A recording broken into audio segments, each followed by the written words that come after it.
प्रभु यीशु मसीह का एक बहुत प्रमुख शिष्य रहा जो अन्य शिष्यों से इस मायने में भिन्न था कि प्रभु यीशु मसीह से कभी उसकी साक्षात मुलाकात नहीं हुई।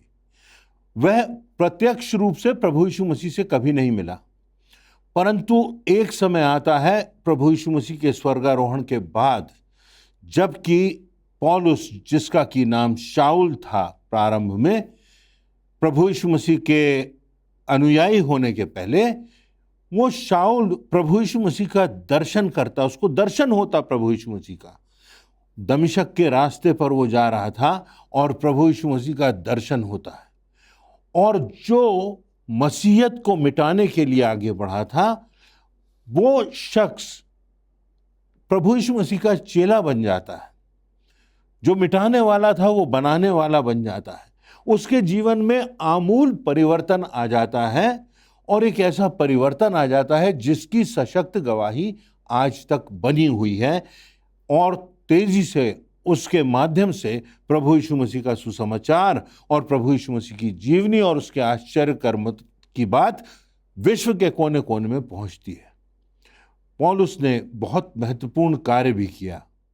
पौलुस यहूदी था और किलिकिया क्षेत्र के तरसुस में उसका जन्म हुआ था। वह उस समय से महान विद्वान शिक्षक गमलीएल से शिक्षा प्राप्त करने वाला छात्र था। इसके अतिरिक्त तत्कालीन रोम की सरकार से भी उसे रोमी नागरिकता प्राप्त थी। उसके पास ऐसा अधिकार था जैसा मानो किसी सांसद का रहता है, और वो किसी भी स्थान पर जा सकता था। किसी भी स्थान पर उसकी बात बहुत वजन रखती थी। किसी भी स्थान पर वो शासक के समान था, अधिकारी के समान था। बहुत पढ़ा लिखा और विद्वान व्यक्ति था। प्रेरितों के काम नामक पुस्तक के 9वें अध्याय की पहली आयत से 8वीं आयत में एक घटना में बताया गया है कि पौलुस परमेश्वर के लोगों के सताव में बहुत प्रमुख भूमिका अदा करता रहा। वह प्रभु यीशु मसीह के शिष्यों को धमकियां देने तथा यहां तक कि उनकी हत्या करने की धुन में रहता था। इसी संबंध में एक दिन वह महायाजक के पास गया। उसने उससे एक अधिकार पत्र प्राप्त किया।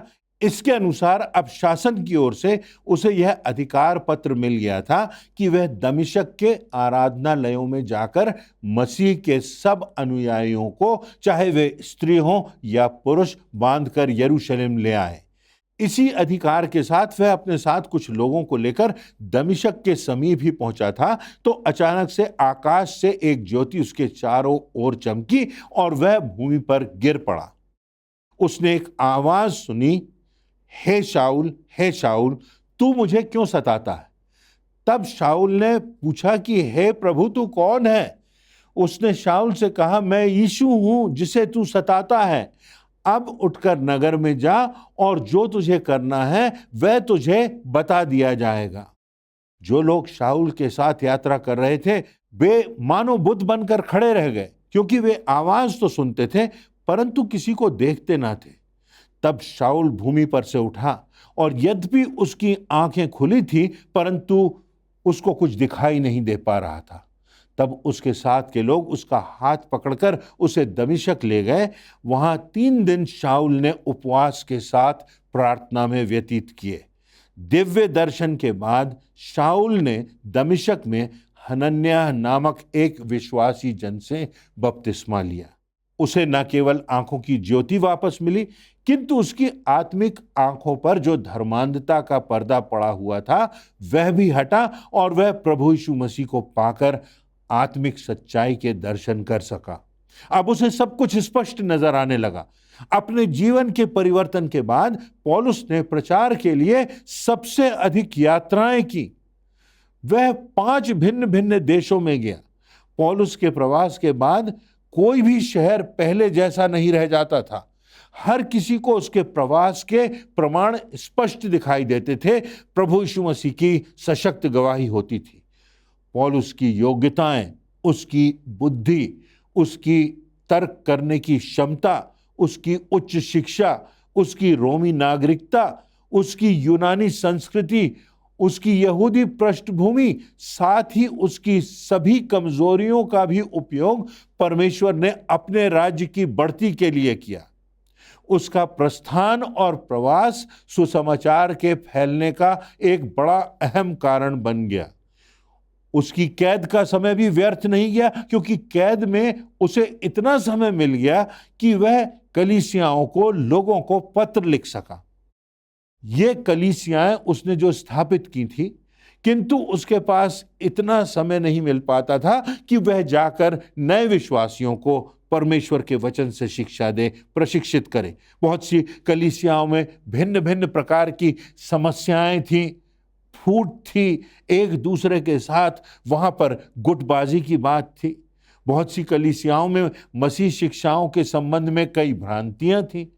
पौलुस ने अपने पत्रों के आधार पर उन समस्याओं का निराकरण करने का अथक प्रयास किया। साथ ही यह भी बताया कि मसीहों से कैसा जीवन जीने की अपेक्षा की गई है। जो कहते हैं कि हम प्रभु यीशु मसीह के पीछे चलते हैं, उनके जीवन से किस प्रकार से प्रभु यीशु मसीह का प्रकाश प्रकाशित होना चाहिए, उसके गुण मुखरित होना चाहिए। उसके इन पत्रों को संबंधित कलीसियाएं कई प्रतियां बनाकर अन्य कलीसियाओं को भी भेजा करती थी, बहुत से अगुओं को भेजा करती थी, और इन पत्रों से बहुत से लोग मानव प्रशिक्षित हुआ करते थे। पौलुस ने ऐसे 14 पत्र लिखे जो नए नियम का महत्वपूर्ण भाग है। अपनी मिशनरी यात्रा के दौरान जब पौलुस तरसुस को वापस लौटा और अंताकिया में बुलाए जाने के पहले वहीं ठहरा था, तब वह एक अनोखे दिव्य अनुभव से गुजरा, जिसके विषय में वह कुरिन्थियों के नाम अपनी दूसरी पत्री के 12वें अध्याय की 2 से 4 आयतों में लिखता है, मैं मसीह के एक ऐसे मनुष्य को जानता हूं जो 14 वर्ष पहले ना जाने देह सहित ना जाने देह रहित, परमेश्वर ही जानता है, तीसरे स्वर्ग तक उठा लिया गया। उसने ऐसी बातें सुन ली जो वर्णन से बाहर हैं और जिन्हें मनुष्य को बोलने की अनुमति नहीं। पौलुस के जीवन के आयामों पर अगर हम विचार करें तो कुछ बातें हमको देखने के लिए मिलती हैं जो आज भी हमारे लिए प्रेरणा का कारण है। एक बात यह कि उसका जीवन निष्कपट था। पौलुस के जीवन में हिपोक्रेसी नहीं थी, कथनी और करनी में अंतर नहीं था। उसका जो विश्वास था वैसा उसका जीवन था, कहीं दोहरापन नहीं था। जब उसने मसीहत का विरोध किया तो खुलकर किया, पूरी क्षमता से किया, दमदारी से किया। और जब उसने प्रभु यीशु मसीह को स्वीकार किया तो संपूर्णता से, समर्पण से उसका कार्य खराई से किया। उसने जीवन में कभी भी कपटपूर्ण व्यवहार नहीं किया। उसका जीवन सदा निष्कपट, निर्भीक और सच्चा था।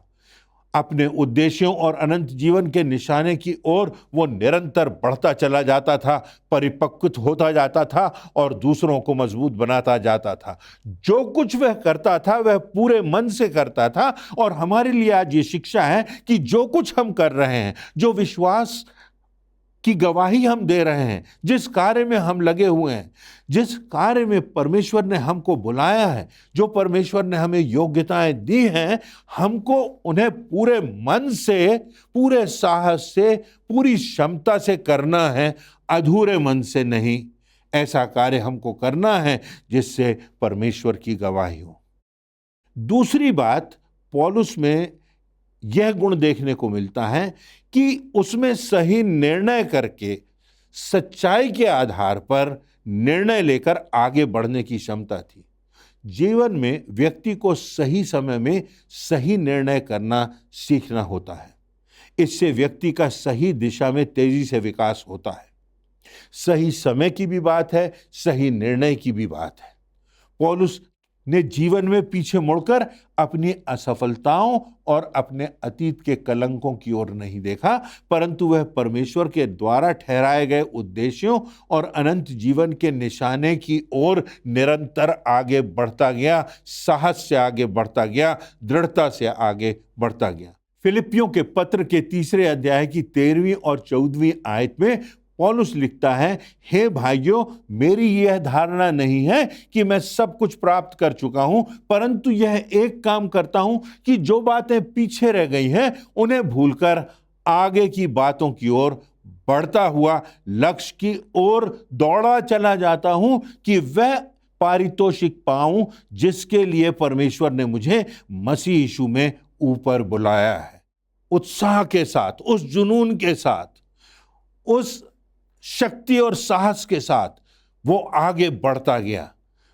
उसने सही समय पर जो निर्णय किया, फिर पीछे मुड़ करके नहीं देखा। उस राह में उसने कभी कोई समझौता नहीं किया। एक और तीसरी बात जो हम देखेंगे पौलुस के जीवन में, वो यह है कि उसके सामने सेवकाई का बड़ा स्पष्ट दर्शन था। पौलुस ने अनेक देशों की यात्राएं की और बहुत कम समय में बहुत अधिक कार्य किया। नए नियम का अधिकांश भाग पौलुस की ही लेखनी है।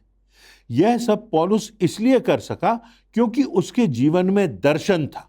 भविष्य में परमेश्वर के द्वारा नियोजित उद्देश्यों तक पहुंचने और सेवकाई में अपने दर्शन को साकार करने की उसमें अद्वितीय क्षमता थी। नीति वचन के 29वें अध्याय की 18वीं आयत में लिखा है, जहां दर्शन की बात नहीं होती वहां लोग निरंकुश हो जाते हैं। तो हमारे जीवन में क्या दर्शन की स्पष्टता है? हमें यह मालूम है कि हमें किस दिशा में आगे बढ़ना है। हमें यह स्पष्ट है कि परमेश्वर ने हमको किस कार्य के लिए बुलाया है। यदि कोई आपसे पूछता है कि आपके जीवन का दर्शन क्या है, what is the vision of your life, तो क्या आप उसे सरलता से, स्पष्टता से व्यक्त कर सकते हैं? क्या आप जानते हैं, आपके मन में यह बात स्पष्ट है कि आपके जीवन का क्या दर्शन है? चौथी बात जो पौलुस में थी वो यह है कि उसके हृदय में मनुष्यों के लिए संवेदना थी, वेदना थी। हम अनेक स्थानों पर पाते हैं कि पौलुस लोगों के दुखों को देखकर दुखी हो जाता था। अनेक भाव विहल कर देने वाली परिस्थितियों में उसके आंसू भी गिरने लगते थे। प्रेरितों के काम की पुस्तक के 20वें अध्याय की 31वीं आयत में पौलुस की विदाई का भावपूर्ण विवरण मिलता है, जहां लिखा है, इसलिए जागते रहो और स्मरण रखो कि मैंने 3 वर्ष तक रात दिन आंसू बहा बहाकर एक एक को समझाना नहीं छोड़ा। आंसू बहा बहाकर, संपूर्ण वेदना के साथ, मनुष्यों के दुखों से जुड़कर, उनकी पीड़ाओं को समझकर, उनके हृदय की वेदना को समझकर, उनके दुख को अपना दुख समझकर वह लोगों को प्रेरित करता था, उठाता था, समझाता था, सही दिशा में आगे बढ़ाता था। हमारे हृदय में दूसरों के प्रति संवेदनशीलता है कि नहीं, या केवल हम अपने स्वार्थ के लिए जी रहे हैं? क्या दूसरों के दुख को देखकर हमारा हृदय द्रवित होता है? क्या किसी की पीड़ा का एहसास हमारे हृदय को छूता है? क्या किसी की पीड़ा को दूर करने में हम उसके सहायक बनते हैं? क्या लोगों को जो आपके आसपास हैं उन्हें इस बात का विश्वास है कि यदि वो आपके पास आएंगे तो उन्हें अच्छी और सच्ची सलाह दी जाएगी, ऐसी सलाह दी जाएगी जो मानो परमेश्वर की ओर से हो, जो वचन के प्रकाश से प्रकाशित हो? क्या हमारे हृदय में दूसरों के प्रति संवेदना है? वचन में यह बात लिखी हुई है कि हम दूसरों के दुख में सहभागी हों और दूसरों के आनंद में आनंदित हों। पौलुस के जीवन में यह बात थी क्योंकि वो लोगों के साथ हृदय से जुड़ा हुआ था। 5वीं बात, पौलुस के जीवन में परमेश्वर की सेवा के प्रति अद्भुत उत्साह बना रहता था। उसका वो जुनून कायम रहा। अपने जीवन के अंतिम काल तक उसकी पीड़ा के बावजूद भी उसको कैद में डाल दिया गया। उन सब बातों के बावजूद भी वो लोगों को प्रेरणा देने में, प्रोत्साहित करने में, परमेश्वर के मार्ग पर बढ़ाने में लगा रहा। अपनी पीड़ाओं का जिक्र उसने नहीं किया, परंतु दूसरों को आगे बढ़ाने के लिए, उनको परमेश्वर की राह पर अग्रसर करने के लिए वो अपने जीवन के अंतिम समय तक लगा रहा। फिलिपियों का जो पत्र है वह उसने वृद्धावस्था में लिखा, अपने कैद खाने में रहते हुए लिखा।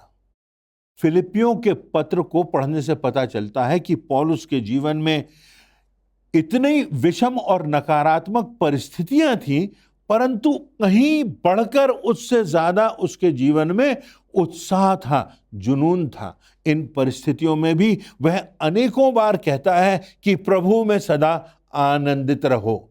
The Joy of the Lord is my strength. जो परमेश्वर का आनंद है वो मेरी सामर्थ है। क्या आज मैं और आप ये कह सकते हैं कि जो कुछ हमें परमेश्वर से प्राप्त हुआ है, जो हमें क्षमा प्राप्त हुई है, जो हम पर अनुग्रह हुआ है, जो हमें उद्धार मिला है, उसका आनंद हमारी जिंदगी में बना रहता है। और यही आनंद है प्रभु का, जो हमें जीवन की विषमताओं में आगे बढ़ने की प्रेरणा देता है। इसी परिप्रेक्ष्य में पौलुस यह भी कहता है कि उसमें होकर मैं सब कुछ कर सकता हूं, सब बातें संभव हैं। मैं अभाव में होकर भी परिपूर्णता का जीवन जी सकता हूं, क्योंकि मैं प्रभु में हूं, मैं परमेश्वर के मार्ग पर चल रहा हूं। और यहां तक कि मृत्यु के प्रति भी उसका नजरिया सकारात्मक और उत्साहपूर्ण बना रहा, क्योंकि उसने स्वर्ग का दर्शन किया था। मृत्यु के पार का अनुभव, उसकी अद्वितीय और अलौकिक उज्ज्वलता थी, उसको उसने देखा था, उसका एहसास किया था। वह मृत्यु के संदर्भ में लिखता है, मेरे लिए जीना मसीह है और मर जाना लाभ की बात है। तो आइए इन बातों के परिप्रेक्ष्य में हम अपने जीवन को देखें। ये तो बहुत संक्षिप्त सी व्याख्या थी। पौलुस के जीवन और उसकी सेवकाई के लिए तो न जाने कितने ग्रंथ लिखे गए हैं, कितने शोध किए गए हैं, कितनी प्रेरणा की बातें हैं। परंतु इन थोड़ी सी बातों से जिनकी चर्चा आज हमने की है, हम अपने जीवन को देखें। क्या हमारे जीवन में आमूल परिवर्तन आया है जब हमने प्रभु यीशु मसीह को अपना प्रभु और अपना उद्धारकर्ता करके ग्रहण किया है? कोई परिवर्तन दिखाई देता है? जब पौलुस ने प्रभु यीशु मसीह को स्वीकार कर लिया और उसका अनुगमन करने लगा, तो उसके जीवन में संपूर्ण परिवर्तन, आमूल परिवर्तन, रेडिकल चेंज आया। जो संहार करने वाला था वह बचाने वाला बन गया, जो विध्वंस करने वाला था वह परमेश्वर का प्रचारक बन गया, जो क्रोध करने वाला था वह प्रेम और क्षमा करने वाला बन गया। उसने कुरिन्थियों के नाम पहले पत्र के 13वें अध्याय में प्रेम की ऐसी परिभाषा लिखी है जैसी व्याख्या आज तक कोई भी कवि या लेखक ना कर सका। मसीह को जानना ही पर्याप्त नहीं है, यहां तक कि दुष्ट आत्माएं भी प्रभु यीशु मसीह को जानती हैं और उसके नाम से कांपती हैं। मसीह को जानने के बाद जीवन में आमूल परिवर्तन आवश्यक है, जिससे प्रभु यीशु मसीह की शोभा हमारी जिंदगियों से प्रकट हो सके। हमने यह भी देखा कि मसीह जीवन यात्रा में कठिनाइयों का, संघर्षों का, क्रूस का, विषमताओं का, अपनों से प्रताड़ित होने का, विश्वासघात का, शारीरिक पीड़ाओं का आना तय है। कई लोग ये सोचते हैं कि हमने प्रभु यीशु मसीह को स्वीकार कर लिया तो हमको सब कष्टों से, सब संकटों से, सब प्रकार की बीमारियों से, तकलीफों से हम आजाद हो जाएंगे, हम इनसे बच जाएंगे। पर यह महज भ्रांति है जिनमें सत्यता कुछ भी नहीं। प्रत्येक जो यीशु का अनुगमन करता है उनके जीवन में क्रूस उठाने की अपेक्षा है, क्रूस उठाकर आगे बढ़ते रहने की अपेक्षा है। इसका प्रमुख कारण यह है कि शैतान और परमेश्वर के बीच में एक संघर्ष सतत चलता रहता है। दोनों शक्तियां इस संसार में प्रभाव डालती हैं। कभी हम शैतान के प्रहारों का निशाना भी बन जाते हैं। और पौलुस को जब उसने प्रभु यीशु मसीह को स्वीकार किया तो निरंतर कठिनाइयों का, विषमताओं का, पीड़ाओं का, यातनाओं का सामना करना पड़ा, परंतु उसने कभी हियाव नहीं छोड़ा, क्योंकि परमेश्वर का प्रेम, परमेश्वर का अनुग्रह, परमेश्वर की दया और परमेश्वर की सामर्थ निरंतर उसे प्राप्त होती थी। तो विषम परिस्थितियों में हमें भी दृढ़ रहना है, यह भरोसा रखते हुए कि हमारा परमेश्वर सर्वशक्तिमान, जीवित और सच्चा और पराक्रमी परमेश्वर है, अद्भुत युक्ति करने वाला परमेश्वर है, जो अपने भक्तों को कभी छोड़ता नहीं, कभी त्यागता नहीं। वह उन पर हर पल अनुग्रह की दृष्टि बनाए रखता है, वह अपने धर्ममय दाहिने हाथ से उन्हें संभालता है। यह बात भी हमने पौलुस के जीवन से सीखी कि मसीह जीवन में आगमन से प्राथमिकताओं और मूल्यों में अंतर आ जाता है। पौलुस ने अपना सांसारिक भविष्य, पद, प्रतिष्ठा, अधिकार, सब बातों को त्याग दिया। इन बातों को वो कहता है मैंने मानो कूड़ा समझ लिया। उसने अपना सर्वस्व परमेश्वर के लिए समर्पित कर दिया और इस बात की गवाही भी वह देता रहा। आज हम अपने जीवनों से क्या मसीह की गवाही दे रहे हैं? क्या कलीसिया को मजबूत करने के लिए एक जिम्मेदार मसीह की भूमिका हम अदा कर रहे हैं? दूसरी बार पुनः पौलुस को बंदी बनाकर रोम लाया गया। इस समय उसकी स्वतंत्रता की सभी आशाएं समाप्त हो चुकी थीं। उसे अपनी मृत्यु का पूर्वाभास हो गया था। इस समय में केवल लूका उसके साथ था। ऐसा लगता है कि उसके अंत के समय में किसी ने उसके पक्ष में, समर्थन में उसका साथ नहीं दिया। कहा जाता है कि पौलुस ने अपने जीवन के अंतिम समय में नीरो बादशाह के क्रूर अत्याचार सहे और फिर रोम से 3 मील की दूरी पर ऑस्टिया बंदरगाह जाने वाले मार्ग पर तलवार से उसका सर कलम कर दिया गया, उसकी निर्मम हत्या कर दी गई। वहीं पर उसकी मृतक देह को दफनाया गया, मिट्टी दी गई। आज उसी स्थान पर एक भव्य परमेश्वर का मंदिर बनाया गया है, जिसमें सामने पौलुस की एक प्रतिमा भी लगाई गई है कि हम उसको स्मरण कर सकें और उसके प्रति हमारे हृदय में सम्मान हो, और भी अधिकाई से हम उसके जीवन में जिस प्रकार वो प्रभु यीशु मसीह का अनुगमन करता था, हम भी उन बातों को ग्रहण करते हुए सच्चाई से, खराई से और ईमानदारी से और साहस से उस परमेश्वर के पथ पर आगे बढ़ते जाएं। तो इन बातों से हम अपने जीवन को देखेंगे, एक बार फिर अपने जीवन का पुनर्मूल्यांकन करेंगे और पूरे हृदय से परमेश्वर के मार्ग पर चलते हुए दूसरों के लिए आशीष का, गवाही का और अनंत जीवन की दिशा में निर्देश देने का कारण ठहरेंगे। परमेश्वर इन वचनों से सबों को आशीष देवे।